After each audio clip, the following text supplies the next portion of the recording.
ایک بیٹا پڑھ لکھ کر بہت بڑا آدمی بن گیا۔ والد کی وفات کے بعد اصل میں ماں نے ہر طرح کا کام کر کر کے اسے اس قابل بنایا تھا۔ شادی ہوئی، شادی کے بعد بیوی کو ماں سے شکایت رہنے لگی کہ وہ ان کے اسٹیٹس میں بالکل بھی فٹ نہیں ہے۔ لوگوں کو بتانے میں مجھے حجاب ہوتا ہے کہ یہ ان پڑھ ان کی ساسو ماں ہے، اور یہ آہستہ آہستہ بات بڑھتی چلی گئی۔ بات بڑھنے پر بیٹے نے ایک دن ماں سے کہا کہ ماں، میں چاہتا ہوں کہ میں اب اس قابل تو ہو گیا ہوں کہ کوئی بھی قرض ادا کر سکتا ہوں، تاکہ میں اور تم دونوں خوش رہ سکیں۔ اسی لیے آج تم مجھ پر کیے گئے اب تک کے سارے اخراجات بے شک سود سمیت ملا کر بتا دو، میں وہ ادا کر دوں گا، پھر ہم الگ الگ کسی گھر میں رہیں گے اور سکھی بھی رہیں گے۔ ماں نے سوچ کر جواب دیا کہ بیٹا، حساب ذرا لمبا ہے، سوچ کر بتانا پڑے گا، مجھے تھوڑا سا وقت چاہیے ہوگا۔ بیٹے نے کہا کہ ماں، کوئی جلدی نہیں ہے، 2-4 دنوں میں بات کرنا۔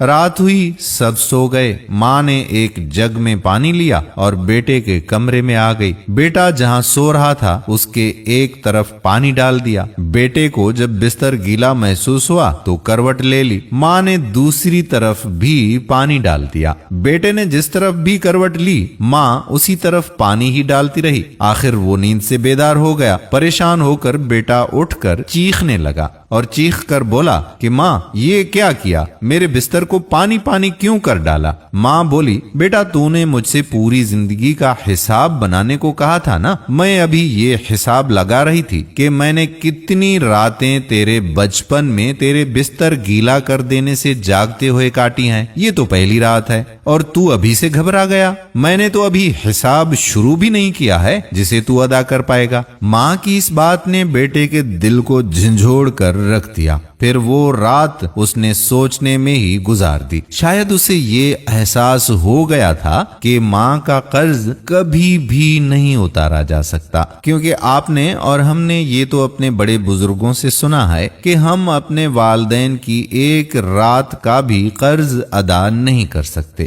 اللہ تعالیٰ آپ کو والدین کی خدمت کرنے کی توفیق عطا فرمائے۔